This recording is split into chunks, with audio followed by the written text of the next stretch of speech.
নমস্কার বন্ধুরা, আমি বৃষ্টি। গল্প বৃষ্টির আড্ডার একটি নতুন অডিও স্টোরিতে সকলকে আবারও স্বাগত জানাচ্ছি। আশা করছি তোমরা সকলে ভীষণ ভালো আছো আর আমরা বেশ ভালোই রয়েছি।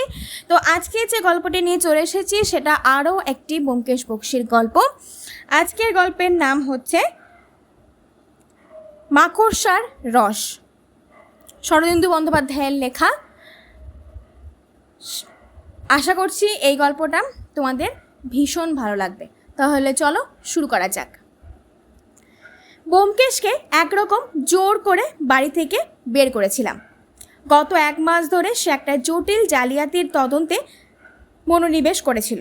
এক গাদা দলিলপত্র নিয়ে রাত দিন তার ভিতর থেকে অপরাধীর অনুসন্ধানে ব্যবহৃত ছিল এবং রহস্য যতই ঘনীভূত হচ্ছিল ততই তার কথাবার্তা কমে আসছিল। লাইব্রেরি ঘরে বসে নিরন্তর এই শুষ্ক কাগজপত্রগুলো ঘেঁটে ঘেঁটে তার শরীরও খারাপ হয়ে যাচ্ছিল।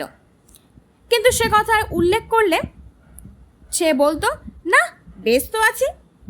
সেদিন বিকেলবেলায় বললাম, আর তোমার কথা শোনা হবে না, চলো একটু বেরিয়ে আসা যাক, দিনের মধ্যে অন্তত 2 ঘন্টাও তো বিশ্রামের দরকার। কিন্তু নয়, চলো লেকের দিকে, 2 ঘন্টায় তোমার জালিয়াত পালিয়ে যাবে না, চলো।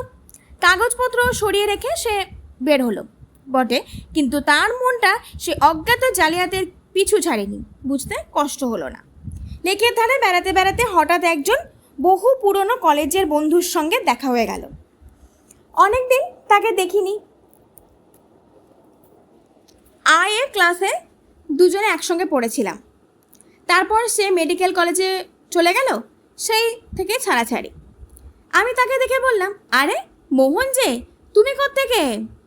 সে আমাকে দেখে হঠাৎ করে বলল, অজিত, তাই তো হে, কতদিন পরে দেখা, তারপর খবর কি?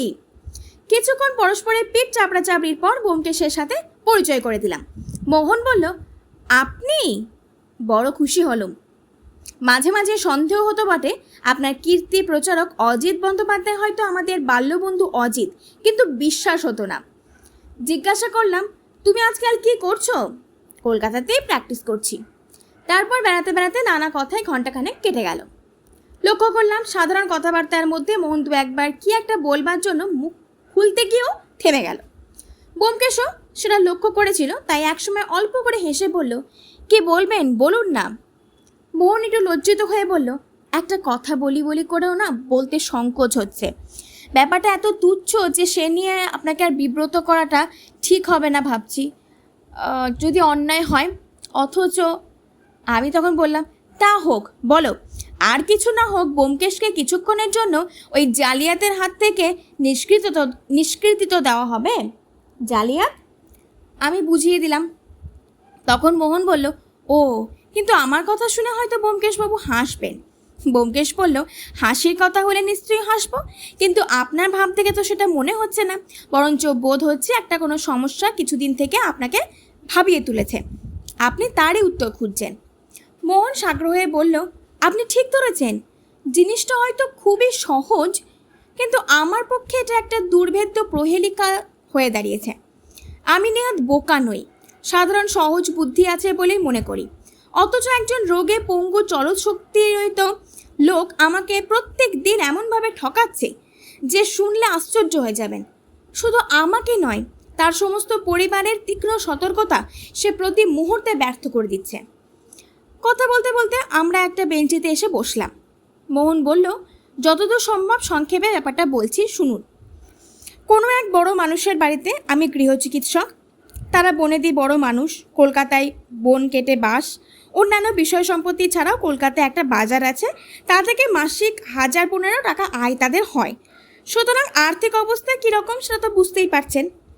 এইবারে যিনি কর্তা তার নাম হলো নন্দদুলাল বাবু। ইনি বলতে গেলে ও বাড়িতে একমাত্র রুগী। বয়সকালে ইনি এত বেশি বদখেয়ালি করেছিলেন যে 50 বছর বয়স হতে না হতে শরীর একেবারেই ভেঙে পড়েছে।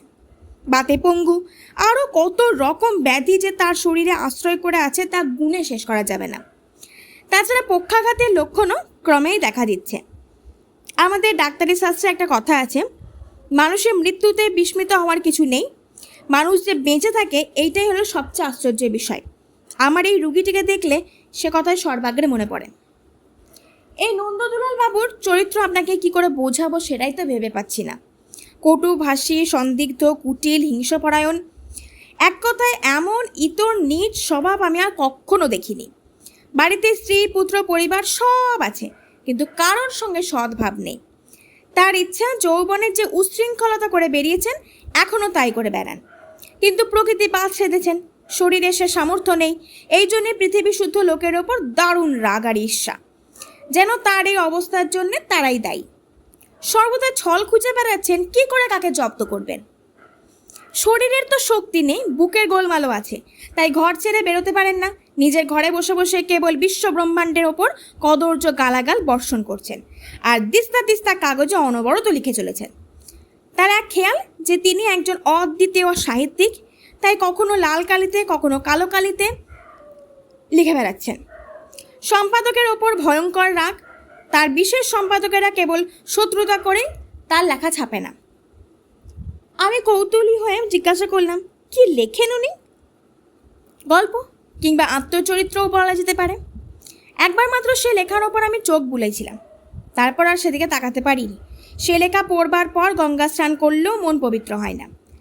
আজকালকার যারা তরুণ লেখক, সে গল্প পড়লে তাদেরও বোধ করি দাঁত কপাটে লেগে যাবে। ব্যোমকেশ ঈষৎ হেসে বললেন, চরিত্রটি যেন চোখের সামনে দেখতে পাচ্ছি, কিন্তু সমস্যাটি কি? মোহন আমাদের দুজনকে দুটি সিগারেট দিল, একটি নিজে ধরলো, দিয়ে বলল, আপনারা ভাবছেন এমন গুণবান লোকের আর কোনো গুণ থাকা কি সম্ভব নয়? কেমন? কিন্তু তা নয়, এর একটি মস্ত গুণ আছে। এই শরীরের ওপর ইনি এক অদ্ভুত নেশা করেন। সিগারেটে গোটা দুই টান দিয়ে বলল, ব্যোমকেশবাবু, আপনি তো এই কাজের কাজী। সমাজের নিকৃষ্ট লোক নিয়েই আপনাকে কারবার করতে হয়। মদ, গাঁজা, চণ্ডু, কোকেন ইত্যাদি অনেক রকম নেশায় মানুষকে করতে দেখেন, কিন্তু মাকড়সার রস খেয়ে কাউকে নেশা করতে দেখেছেন কি? আমি আঁতকে উঠে বললাম, মাকড়সার রস? সে আবার কি? মোহন বলল, এক জাতীয় মাকড়সা আছে যার শরীর থেকে এই বীভৎস বিষাক্ত রস পিষে বার করে নেওয়া হয়। ব্যোমকেশ কতকটা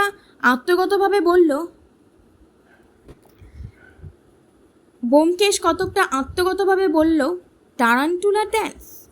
স্পেনে আগে ছিল, এই মাকড়সার কামড় খেয়ে লোকে হরদম নাচত। দারুণ বিষ, বয়ে পড়েছে বটে, কিন্তু এদেশে কাউকে ব্যবহার করতে দেখিনি। মোহন বলল, ঠিক বলেছেন, ট্যারান্টুলা।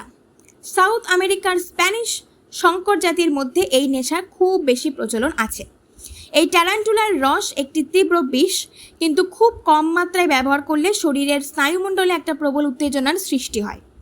বুঝতেই পারছেন, স্বভাবের দোষে স্নায়বিক উত্তেজনা না হলে যারা থাকতে পারে না, তাদের পক্ষে এই মাকড়সার রস কীরকম লোভনীয় বস্তু। কিন্তু নিয়মিত ব্যবহার করলে এর ফল সাংঘাতিক হয়ে দাঁড়ায়।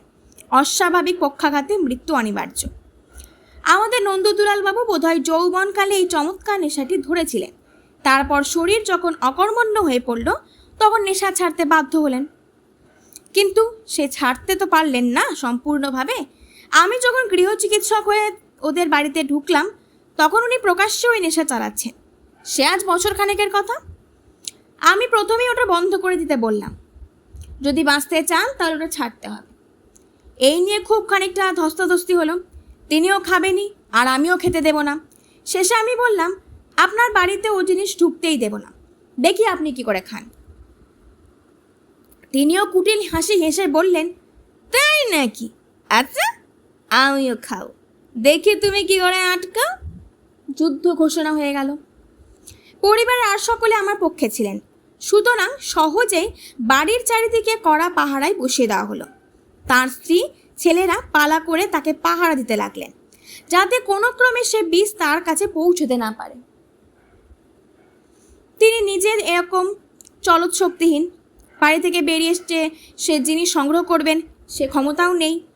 আমি এইভাবে তাকে আগলাবার ব্যবস্থা করে দিয়ে বেশ একটু আত্মপ্রসাদ অনুভব করতে লাগলাম, কিন্তু কিছুতেই কিছু হলো না। এত কড়াকড়ি সত্ত্বেও বাড়ি শুদ্ধ লোকে নজর এড়িয়ে তিনি নেশা করতে লাগলেন।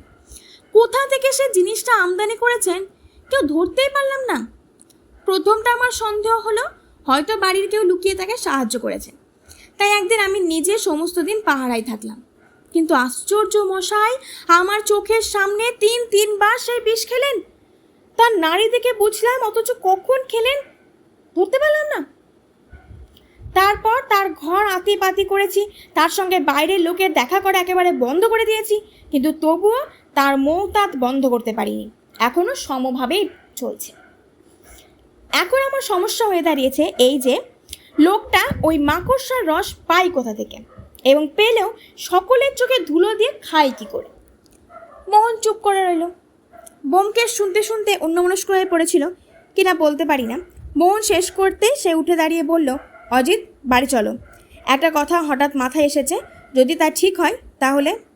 বুঝলাম সেই পুরনো জালিয়াত আবার তাহাকে চেপে ধরেছে।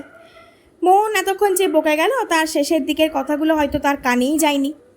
আমি একটু অপ্রতিভভাবে বললাম, মোহনের গল্পটা বোধহয় তুমি ভালো করে শোনোনি, তাই না? বিলক্ষণ শুনেছি বই কি, সমস্যাটা খুবই মজার, কৌতূহলও হচ্ছে, কিন্তু এখন কি আমার সেই সময় হবে? আমি একটা বিশেষ শক্ত কাজে। মোহন মনে মনে বোধহয় একটু ক্ষুণ্ণ হলো, কিন্তু সে ভাব গোপন করে বলল, তবে কাজ নেই, থাক। আপনাকে এইসব তুচ্ছ ব্যাপারে মাথা ঘামাতে অনুরোধ করা অবশ্য অনুচিত, কিন্তু কি জানেন, এর একটা নিষ্পত্তি হলে হয়তো লোকটার প্রাণ বাঁচাতে পারা যেত। একটা লোক যত বড় পাপিষ্ঠই হোক, বিন্দু বিন্দু বিষ খেয়ে আত্মহত্যা করছে চোখের সামনে দেখছি, অথচ নিবারণ করতে পারছি না। এর চেয়ে দুঃখের বিষয় আর কী হতে পারে? ব্যোমকেশ সেটা লজ্জিত হয়ে বলল, আমি কি করব না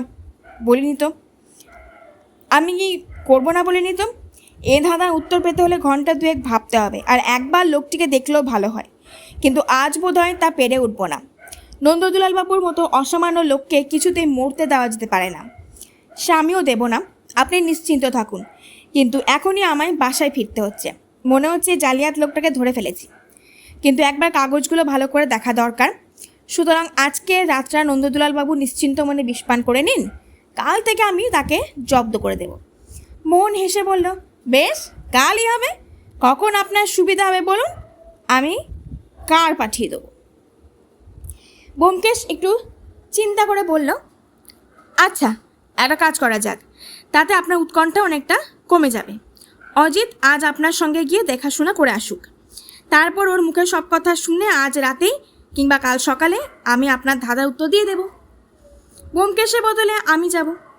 এতে মোহনের মুখে যে নিরাশার ভাব ফুটে উঠল, তা কারো চোখ আড়ালো না। ব্যোমকেশ তা দেখে হেসে বলল, আপনার বাল্য বন্ধু বলেই বোধহয় অজিতের ওপর আপনার তেমন নেই, কিন্তু হতাশ হবেন না। সৎসঙ্গে পড়ে ওর বুদ্ধি এখন এমনই ভীষণ তীক্ষ্ণ হয়ে উঠেছে যে তার 2-1টা দৃষ্টান্ত শুনলে আপনি অবাক হয়ে যাবেন। হয়তো নিজেই আপনার এই ব্যাপারে সমস্ত রহস্য উদ্ঘাটিত করে দেবে, আমাকে দরকারও হবে না। এত বড় সুপারিশও মোহন বিন্দুমাত্র উৎসাহিত হলো না। রুই কাতলা ধরবার আশায় ছিপ ফেলে যারা সন্ধেবেলাতে পুঁটি মাছ ধরে বাড়ি ফেরে, তাদের মুখের ভাব যা হয় কি আর বলবো বলুন। তাই সে বলল, অজিতই চলুক তাহলে, কিন্তু ও যদি না পারে? হ্যাঁ হ্যাঁ, সে আর বলতে, তখন তো আমি আছি। ব্যোমকেশ আমাকে আড়ালে ডেকে বলল, সব জিনিস ভালো করে লক্ষ্য করো, আর চিঠিপত্র কি আসে সেটা খোঁজ নিও। এই বলে সে চলে গেল। ব্যোমকেশকে অনেক জটিল রহস্যের মর্মোদ্ঘাটন করতে দেখেছি ও তাতে সাহায্যও করেছি। তার অনুসন্ধান পদ্ধতিও এতদিন একসঙ্গে থেকে অনেকটা আয়ত্তও করেছি। তাই মনে মনে ভাবলাম, এই সামান্য ব্যাপারের কিনা আমি কিনারা করতে পারবো না। বিশেষ আমার প্রতি মোহনের বিশ্বাসের অভাব দেখে ভিতরে ভিতরে একটা জেদ চেপে গেছিল, যেমন করেই পারি এই ব্যাপারে নিষ্পত্তি আমিই করব। মনে মনে এইরূপ সংকল্প এঁটে নিয়ে মোহনের সাথে চললাম বাড়ির দিকে। বাসে চড়ে যখন নির্দিষ্ট স্থানের নিকট উপস্থিত হলাম, তখন সন্ধ্যার প্রায় হয়ে এসেছে। রাস্তার গ্যাস জ্বলে উঠেছে। মোহন পথ দেখে নিয়ে চলতে লাগলো। সার্কুলার রোড থেকে একটা গলি ধরে কিছু দূর এগিয়ে যাওয়ার পর সামনে একটা লোহার রেলিংযুক্ত বড় বাড়ি দেখে মোহন বলল, এই বাড়ি। দেখলাম সেকেলে ধরনের পুরাতন বাড়ি, সামনে লোহার ফটকে টুল পেতে দারোয়ান বসে আছে। মোহনকে দেখে সেলাম করে পথ ছেড়ে দিল, কিন্তু আমার প্রতি সন্দিগ্ধ দৃষ্টিপাত করে বলল, বাবুজি আপকো ভিতর জানা। মোহন হেসে বলল, ভয় নেই দারোয়ান, উনি আমার বন্ধু। বহুত খুব। দারোয়ান সরে দাঁড়ালো। আমরা বাড়ির সামনে এখানে গিয়ে প্রবেশ করলাম। সামনের উঠোনটা পার করে বারান্দায় উঠতেই ভিতর থেকে একটা 20-22 বছরের যুবক বেরিয়ে আসলো। কে? ডাক্তারবাবু, আসুন। আমার দিকে সপ্রশ্ন চোখে তাকিয়ে জিজ্ঞাসা করলো, ইনি? মোহন তাকে একটু তফাতে নিয়ে গিয়ে নিচু গলায় বলল। যুবকও উত্তর দিল, বেশ তো, উনি আসুন না। মোহন তখন পরিচয় করে দিল গৃহস্বামীর জ্যেষ্ঠ পুত্র, নাম হলো অরুণ। তার অনুবর্তী হয়ে আমরা বাড়ির ভিতরে প্রবেশ করলাম। দুটো ঘর অতিক্রম করে তৃতীয় ঘরে বন্ধ দরজায় করাঘাত করতেই ভিতর থেকে একটা কলহ তীক্ষ্ণ ভাঙা কণ্ঠস্বর শোনা গেল। কে কে তুমি? এখন আমায় বিরক্ত করো না, আমি লিখছি। অরুণ বলল, বাবা, ডাক্তারবাবু এসেছেন। অভয়, দৌড় খোলো। একটা 18-19 বছরের বয়সের যুবক, বোধহয় গৃহস্বামীর দ্বিতীয় পুত্র, দ্বার খুলে দিল। আমরা সকলে ঘরের ভিতরে প্রবেশ করলাম। অরুণ চুপি চুপি অভয়কে জিজ্ঞাসা করলো, খেয়েছেন? অভয় ম্লানভাবে ঘাড় নাড়ল।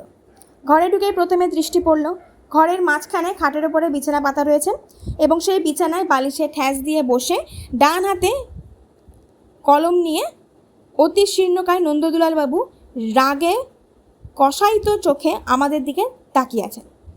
মাথার ওপর উজ্জ্বল বৈদ্যুতিক আলো জ্বলছিল আর একটা টেবিল ল্যাম্প খাটের ধারে উঁচু টিপাইয়ের ওপর রাখা ছিল। তাই লোকটির সমস্ত অবয়ব ভালো করে দেখতে পেলাম। তার বয়স বোধ করি 50-এর নিচেই, কিন্তু মাথার চুল সমস্ত পেকে একটা স্ত্রীহীন পাংশুটে বর্ণ ধারণ করেছে। হাড় চওড়া, ধারালো, মুখে মাংসের লেশমাত্র নাই। হনুর অস্থি দুটো যেন চর্মভেদ করে বেরিয়ে আসবার উপক্রম হচ্ছে। পাতলা দ্বিধাভগ্ন নাকটা মুখের ওপর গৃধ্রের মতো ঝুলে পড়ছে। চোখ দুটো কোনো অস্বাভাবিক উত্তেজনার ফলে অত্যন্ত উজ্জ্বল হয়ে উঠেছে, কিন্তু উত্তেজনার অবসানে আবার যে তারা মৎস্যচক্ষুর মতো ভাবলেশীন হয়ে পড়বে তার অভ্যাসও সে চোখে লুকিয়ে আছে। নিচে ঠোঁট শিথিল হয়ে ঝুলে পড়ছে। সব মিলিয়ে মুখের ওপর একটা কদাকার ক্ষুধিত অসন্তোষ যেন রেখায় রেখায় চিহ্নিত হয়ে আছে। কিছুক্ষণ এই প্রেতাকৃতি লোকটির দিকে বিস্মিতভাবে চেয়ে থাকে। বললাম, চেয়ে থেকে দেখলাম তার বাঁ হাতটা থেকে থেকে অকারণে নড়ে উঠছে, যেন একটা স্বাধীনভাবে দেহ থেকে সম্পূর্ণ আলাদা হয়ে নৃত্য শুরু করেছে। মৃত ব্যাঙের দেহ তড়িৎ সংস্পর্শে চমকে উঠে যারা দেখেছেন তারা এই স্নায়ু নৃত্য কতটা আন্দাজ করতে পারবেন। নন্দদুলালবাবু বিষ দৃষ্টিতে আমার দিকে তাকিয়েছিলেন। সেই ভাঙা অথচ তীব্র স্বরে বলে উঠলেন, ডাক্তার, এ আবার কাকে নিয়ে এসেছ এখানে? কি চাই লোকটা? যেতে বলো সব। মোহন চোখের একটা ইশারা করে আমাকে জানালো যে আমি যেন গৃহস্বামীর এরূপ সম্ভাষণে কিছু মনে না করি। তারপর শয্যার ওপর থেকে বিক্ষিপ্ত কাগজগুলো সরিয়ে নিয়ে শয্যার পাশে রেখে রোগীর নাড়ি হাতে নিয়ে দেখতে লাগলো। নন্দদুলালবাবু মুখে একটা বিকৃত হাসি নিয়ে একবার আমার পানে একবার ডাক্তারের পানে তাকাতে লাগলেন। বাঁ হাতটা তেমনই নৃত্য করতে লাগলো। শেষে হাত ছাড়িয়ে দিয়ে মোহন বলল, আবার খেয়েছেন? বেশ করেছে, খেয়েছে। কার বাবার কি? মোহন অধর দংশন করল, তারপর বলল, এতে নিজেরই কেবল ক্ষতি করছেন আর কারণ নয়। কিন্তু সে তো আপনি বুঝবেন না, বোঝবার ক্ষমতাই তো নেই আপনার। ওই বিষ খেয়ে এই মাথার দফার রফা করে ফেলেছেন। নন্দদুলালবাবু মুখের একটা পৈশাচিক বিকৃতি করে বললেন, তাই নাকি? আর মস্তিষ্কের দফা রফা করে ফেলেছি? কিন্তু তোমার ঘাটে তো অনেক বুদ্ধি আছে বাপ, তবে ধরতে পারছো না কেন? বলি, চারিদিকে তো সেপাই বসিয়ে দিয়েছ, কই ধরতে পারলে না? বলে হি হি করে একটা অশ্রাব্য হাসি হাসতে লাগলেন। মোহন বিরক্তভাবে উঠে দাঁড়িয়ে বলল, আপনার সঙ্গে কথা কয় না, ছক মারি। যা করছিলেন করুন গিয়ে, যান। নন্দদুলালবাবু পূর্ববৎ হি হি করে হাসতে হাসতে বলল, দুও ডাক্তার, দুও। আমায় ধরতে পারলে না, ধিনতে ধিনা পাকানো না। সঙ্গে সঙ্গে দুই হাতে বৃদ্ধাঙ্গুষ্ঠ তুলে নাড়াতে লাগলেন। নিজের পুত্রদের সামনে এই কদর্য অসভ্যতা আমার অসহ্য বোধ হতে লাগলো। মোহনেরও বোধ করি ধৈর্যের বাঁধ ছেড়বার উপক্রম। সে আমাকে বলল, নাও অজিত, কি দেখবে দেখে শুনে নাও, আর পারা যায় না। হঠাৎ বৃদ্ধাঙ্গুষ্ঠ আস্ফালন থামিয়ে নন্দদুলালবাবু দুই চোখ আমার দিকে ফিরিয়ে কটু কণ্ঠে বললেন, কে হ্যাঁ তুমি? আমার বাড়িতে কোন মতলবে ঢুকেছ? আমি কোনো জবাব দিলাম না। তখন চালাকি করবার যার জায়গা পাওনি, ওসব ফন্দি ফিকির এখানে চলবে না জাদু, বুঝেছ? এবেলা চটপট সরে পড়ো, নইলে পুলিশ ডাকবো, যত সব নচ্ছার ছিঁচকে চোরের দল। বলে মোহনকেও নিজের দৃষ্টির মধ্যে সাপটায়া নিলেন। সে আমাকে কি উদ্দেশ্যে এনেছে ঠিক না বুঝলেও আমার উপর তার ঘোর সন্দেহ জন্মেছিল। অরুণ লজ্জিতভাবে আমার কানে কানে বলল, ওর কথায় কান দেবেন না, ওটা খেলে ওর আর জ্ঞান বুদ্ধি থাকে না। মনে মনে ভাবলাম, কি ভয়ঙ্কর এই বিষ, যা মানুষের সমস্ত গোপন দুষ্প্রবৃত্তিকে এমন উগ্র প্রকট করে তোলে। যে ব্যক্তি জেনে শুনে এটা খায়, তার নৈতিক অধোগতির মাত্রাই বা কি নিরূপণ করবে।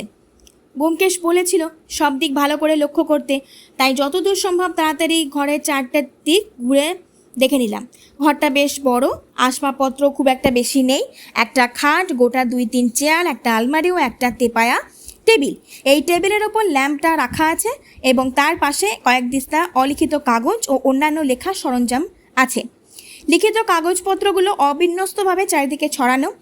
আমি একটা কাগজ তুলে নিয়ে কয়েক ছত্র পড়ে শিওরিয়া রেখে দিলাম। মোহন যা বলেছিল তাই সত্যি। এলাকা পড়লে ফরাসি বস্তুতান্ত্রিক এমিল জোলারও বোধ করি গা ঘিনঘিন করত। শুধু তাই নয়, লেখার বিশেষ রসালো স্থলগুলিতে লাল কালির দাগ দিয়ে লেখক মহাশয় সেই দিকে দৃষ্টি আকর্ষণের ব্যবস্থা করে দিয়েছেন। বস্তুত এতখানি নোংরা জঘন্য মনের পরিচয় আর কোথাও পেয়েছি বলে তো মনে পড়ল না। নন্দদুলালবাবুর দিকে একটা ঘৃণাপূর্ণ দৃষ্টি নিক্ষেপ করে দেখলাম তিনি আবার লেখায় মন দিয়েছেন। পার্কারের কলম দ্রুতবেগে কাগজের ওপর সঞ্চালন করে চলেছে। পাশে টেবিলে দোয়াতদানিতে আর একটা মেটে লাল রঙের পার্কারের ফাউন্টেন পেন রাখা আছে। লেখা শেষ হলেই বোধ করি দাগ দেওয়া আরম্ভ করে দেবে। হলেও তাই, পাতাটা শেষ হতেই না হতেই নন্দদুলালবাবু কালো কলম ফেলে দিয়ে লাল কলমটা তুলে নিলেন। আঁচড় কেটে দেখালেন কালি ফুরিয়ে গিয়েছে। তখন টেবিলের ওপর হতে লাল কালির চ্যাপটা শিশির নিয়ে তাতে কালি ভরলেন।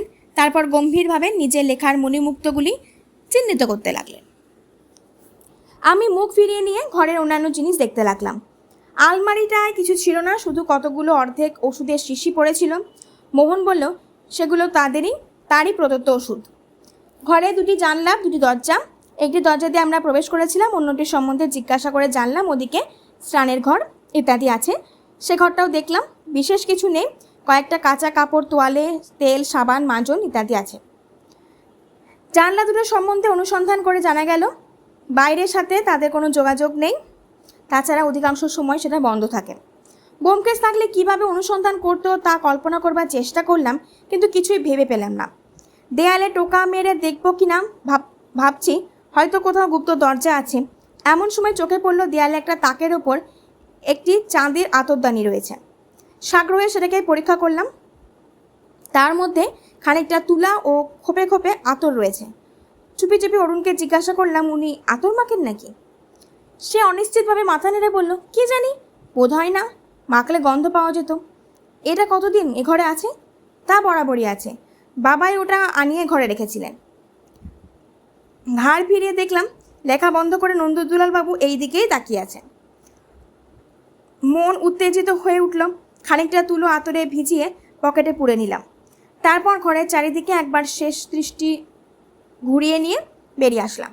নন্দদুলালবাবু দৃষ্টি আমাকে অনুসরণ করলো। দেখলাম তার মুখে সেই শ্লেষপূর্ণ কদর্য হাসিটা লেগে আছে। বাইরে এসে আমরা বারান্দায় এসে বসলাম। আমি বললাম, এখন আপনাদের কয়েকটা প্রশ্ন করতে চাই, কোনো কথা গোপন না করে উত্তর দেবেন। অরুণ বলল, বেশ, জিজ্ঞাসা করুন। আমি বললাম, আপনারা ওকে সর্বদা নজরবন্দিতে রেখেছেন? কে কে পাহারা দেয়? আমি, অভয় আর মা পালা করে ওর কাছে থাকি। চাকর বাকর বা অন্য কাউকে কাছে যেতে দিই না। ওকে কখনো ও জিনিস খেতে দেখেছেন? না, মুখে দিতে দেখিনি, তবে খেয়েছেন তা জানতে পেরেছি। জিনিসটার চেহারা কীরকম কেউ কি দেখেছেন? যখন প্রকাশ্যে খেতেন তখন দেখেছিলাম জলের মতন জিনিস হোমিওপ্যাথিক শিশিতে থাকতেও তাই কয়েক ফোঁটা শরবত কিংবা অন্য কিছুর সঙ্গে মিশিয়ে খেতেন। সেরকম শিশি ঘরে কোথাও নেই, ঠিক জানেন? ঠিক জানি, আমরা তন্ন তন্ন করে খুঁজেছি। তাহলে নিশ্চয়ই বাইরে থেকে আসে। কে আনে? অরুণ মাথা নাড়ল। জানি না। আপনার 3 জন ছাড়া আর কেউ ও ঘরে ঢোকে না? ভালো করে ভেবে বলুন।